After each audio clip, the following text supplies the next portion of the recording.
안녕하십니까. 오늘은 9월 17일 토요일. 저는 스피치가 스펙을 이긴다의 저자 공미정입니다.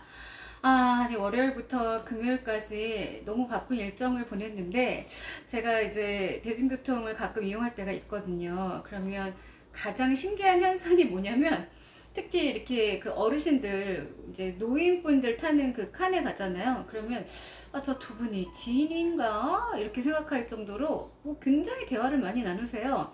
근데 알고 보면은 그날 처음 만난 남남이었다는 거. 그런데도 불구하고 전혀 경계심도 없고, 예, 뭐 일상적인 대화를 잘 이제, 끌어가시더라고요.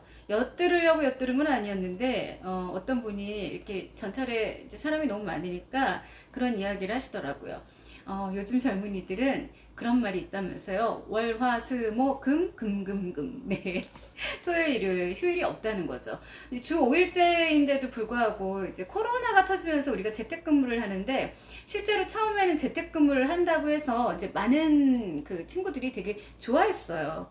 그런데 시간이 흐르면 흐를수록 책임감도 더 생기고, 이 재택근무를 하면서 우리가 단톡방이라는 게 이렇게 생기잖아요. 그러면서 그냥 하루 종일 일하는 느낌인 거죠. 뭐 휴일도 없고, 왜냐면 대답을 해야 되고, 또 그 업무에 대해서 이제 이 톡방에서는 다 제대로 드러나는 거니까, 어떻게 보면은 더 피곤함을 느끼고 좀 번아웃을 느끼는 경우가 많더라고요. 그래서 그 대화를 들으면서 한참 웃었네요. 얼굴들이, 물론 그렇죠. 이제 저녁 때 퇴근할 무렵 되면은 다들 이렇게 인상이 그냥 뭐 약간 뭐가 씹었어요. 그래서 그냥 죽을라 그래요. 그냥 우울하고 왜 그렇게들 힘들어 하는지. 물론 제 모습도 거울로 보면 똑같겠죠. 피곤해 지쳐서. 아휴, 힘들다. 아우 죽겠다. 뭐 되는 노릇이 없다. 이렇게 되면 진짜 인생은 방향이 그렇게 흘러가는 것 같더라고요. 그래서 저도 정신 차려야지.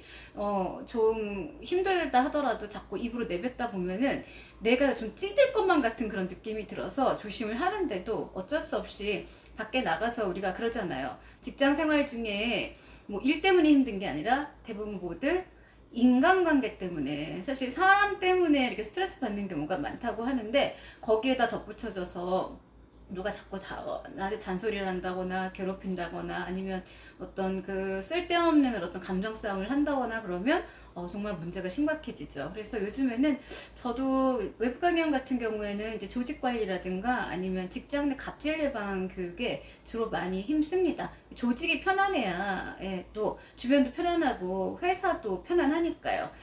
예전에 제가 이제 모 방송국에서 있었는데, 거기 같은 경우에는 진짜 재벌에서 만든 또 방송국이었고 또 꽤나 탄탄한 곳이었었어요.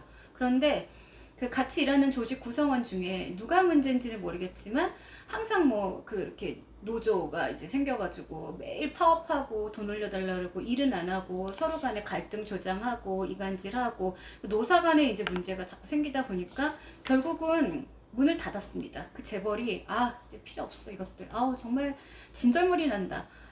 이 언론인들 이래가지고 각자 다 흩어져 갔는데, 문제는 이제 노조에 가입을 안 하면 또 눈치를 줬었어요. 근데 그때 노조에 가입을 해서 이렇게 그 운동을 했던 사람들은 지금도 취업이 안 되고, 또 암암리에 저 사람들이 좀 회사를 일종의 말아먹은 사람들 이렇게 낙인이 찍혀가지고 이쪽에서는 일 못하고 결국은 우리가 주군이 없어졌으니까 자기가 하고 싶은 일도 회사가 있어야지 되는 거잖아요. 그런데 문제는 각자의 개인의 이득만 취하고 더 잘해보려고 했다고는 뭐 핑계는 되는데 저는 믿지 않아요.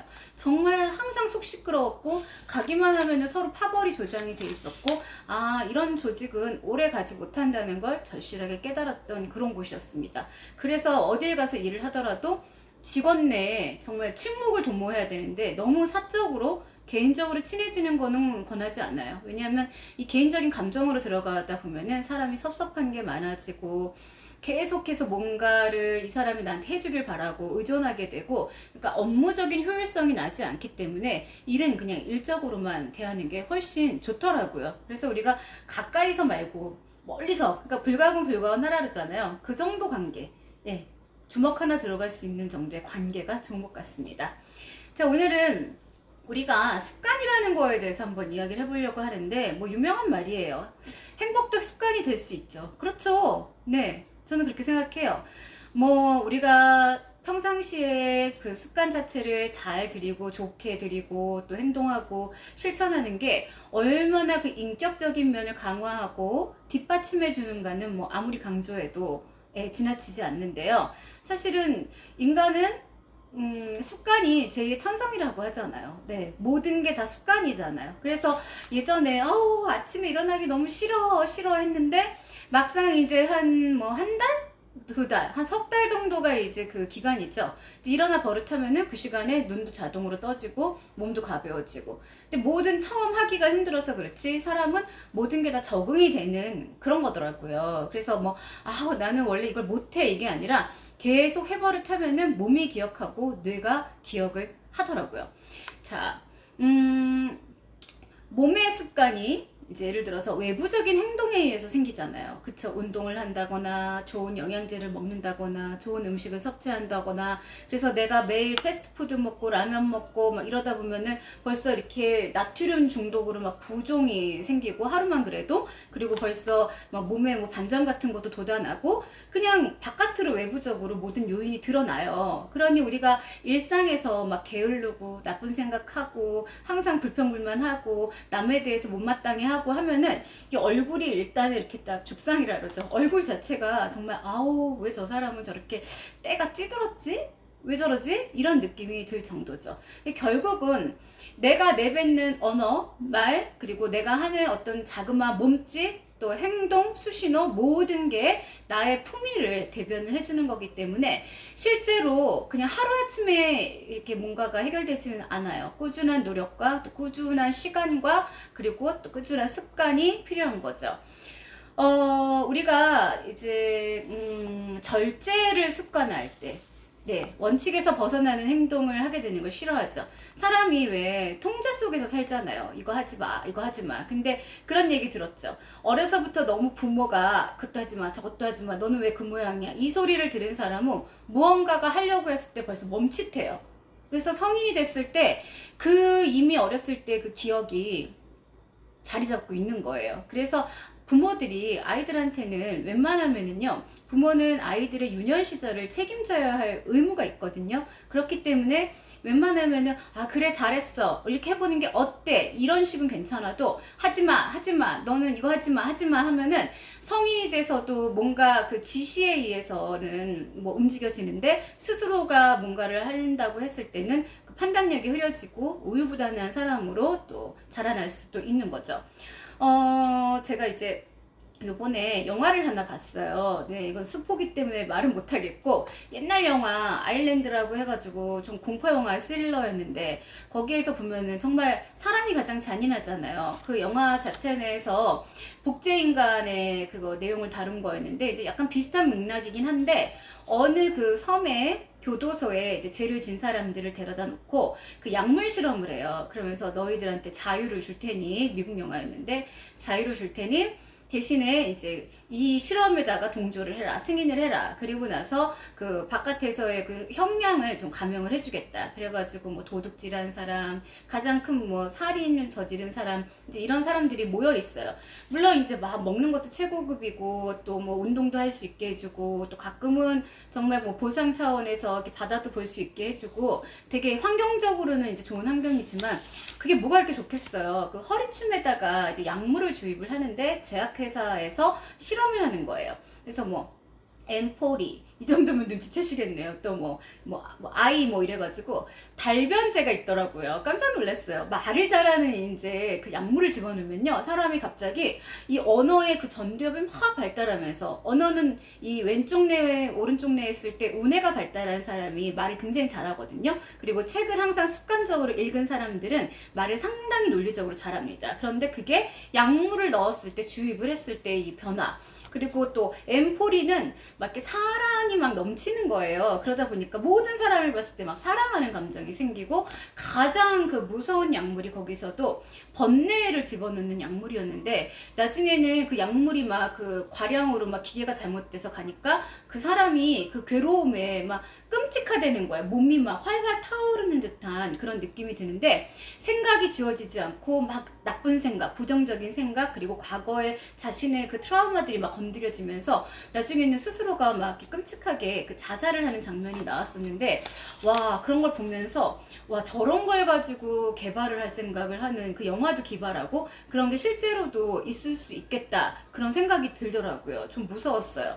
습관 얘기하다가 좀 약간 딴 방향으로 흘렀는데, 내가 어떤 얘기를 할 거냐면요, 우리가 방탕한 생활을 하는 사람들, 절제가 안 되는 사람들, 통제가 안 되는 사람들 있잖아요. 막 술 먹고 막 이성 자제 안 되고 그리고 맨날 노는 거 좋아하는 사람들은 우리가 개인 생활을 조절해주는 모든 행동 원칙에, 그러니까 우리가 리듬이 있어야 된다 그랬죠. 루틴대로 살아야 되는데 아침, 점심, 저녁, 그리고 잠자는 시간, 이게 다 밸런스가 깨져버리고 자꾸 해서 악습이 막 이렇게 그 발달하면 할수록 그게 정말 이제 솔직히 역겨운 것이 돼버리는 거죠. 그러니까 사람 자체가 질이 엄청 낮아져요. 그리고 그게 나중에 습관화돼서 쌓여버리면요, 그냥 딱 보면은 압니다. 저 사람이 어떠한 삶을 살아왔는지. 그래서 그런 사람들하고 이렇게 부딪혔을 때 그 사람이 나한테 이상한 행동을 하거나 뭐 아니면은 약간 불편하게 했거나 이랬을 때 그런 거에 대해서 너무 노여하지 마세요. 예, 그거를 어떻게 우리가 고쳐주겠습니까? 저도 오전에 이제 잠깐 그 일이 있어서 나가는데 건널목에서요, 참 기가 막혔어요. 그 파란불이 켜져 있는데도 그냥 우회전을 하는데, 그 앰프라 그러잖아요. 그 차 앰프를 거의 그 동네가 다 울릴 정도로 어떤 젊은 사람도 안 했었어요. 웬 남자분이 막 쿵쾅쿵쾅 막 이렇게 틀고 가는데, 진짜 속에서 진짜 천불이 나고 욕도 나오더라고요. 한심하기도 하고. 그런데 순간 한편적으로는 저 사람이 말한다고 해서 고쳐지겠어? 근데 나중에 가서 좋은 대가는 못 받겠구나, 저 사람이 못 쉬겠구나 하고 그냥 씁쓸하게 웃고 지나간, 네, 그런 상황이었네요. 악습이, 악한 습관이 침입해 들어오지 못하도록 항상 우리는 절제하고 자제하고, 또 특히 감사하면서 감시하는, 그러니까 악습이 안 들어온 거에 대해서, 그리고 항상 감시해야 됩니다. 내가 저런 나쁜 행동을 하는 친구들이 꼬신다? 저 친구가 나한테 뭔가를 좀 약간 안 좋은 영향을 끼친다 했을 때는 바로 그거를 판단할 수 있는, 식별할 수 있는 그런 능력이 있어야 합니다. 그래서 인격이라는 게 이제 한번 무너지거나 그랬을 때는 그게 가장 그 아주 그 약한 틈을 타고 그런 것들이 들어오거든요. 그래서 원칙을 되찾았다 해도 전혀 흔들리지 않았던 원칙만큼 견고하게 되려면, 굳게 되려면은 오랜 시간이 걸려요. 그래서 나쁜 악습은, 나쁜 습관은 금방 물들 수 있지만 우리가 그 해왔던 노력이 그냥 한순간에 물거품이 되는 경우를 상당히 많이 봤고요. 되게 많이 후회들을 해요. 그래서 욕을 하는 이제 그런 사람들, 그리고 그 매사에 짜증이 배어있는 이런 사람들이 내가 이렇게 좀 중요한 자리나 진중한 사람들을 만났을 때 그러지 말아야지 하고 되게 다짐하고 나갔다가 나도 모르게 그냥 A, C, XX 뭐 이런 식의 그 뭐 욕설이 튀어나간다거나 그런 식으로 망신을 당하는 경우를 상당히 많이 봤어요. 한순간 아우, 이 사람 뭐지? 이런 생각이 들 정도라더라고요. 그래서 어디서 붙인 습관이든 자기도 모르게, 그리고 아무런 노력 없이 행동으로 변하는 것이기 때문에 이 습관에 이제 강력하게 저항을 하셔야 됩니다. 나쁜 습관에 대해서는 이건 아니야, 절대 아니야 하고 저항을 하는 그런 그 훈련 방식을 가져야 합니다. 그래서 뭐 3살 버릇 80까지 간다 이런 말들이 있는데, 항상 내가 나쁜 일을 했거나 나쁜 습관을 들였다면은 여러 번 한 것은 버릇이 되어서 그만큼 쉬워지고요. 사람이 나태하고 게을러지면은요, 거기에 이제 길들여지다 보면은 성실하게 일할 생각 자체를 안 해요. 뇌에서 이미 세뇌가 돼버려가지고 안 합니다. 그래서 습관 자체가 처음에는 거미줄처럼 좀 미약하다 이렇게 생각을 했지만 나중에는 정말 굵고 단단한 사슬이 되는, 그만큼 힘이 강해지는 그런 경험을 하실 수 있어요. 그래서 조그만 인생사를 우리가 이렇게 좀 약간 하나씩 이렇게 바로 떼어서 보면은요, 되게 이렇게 소리가 없잖아요. 그냥 이렇게 어느 날 보니까 시간이 다 흘러갔지만 실제로 보잘것없어 보여도 그 눈 같은 게 이렇게 합쳐지면은 산사태를 일으킬 만큼 큰 영향을 미치니까 항상 작은 습관부터 내가 이렇게 정신 차리면서 행동하고 생활해야 된다고 생각합니다. 지금이라도 늦지 않았다고 생각해요. 네. 자, 그래서 저는 지금까지 공미정이었고요. 구독과 좋아요는 큰 힘이 됩니다. 여러분 감사합니다. 건강한 휴일 보내세요.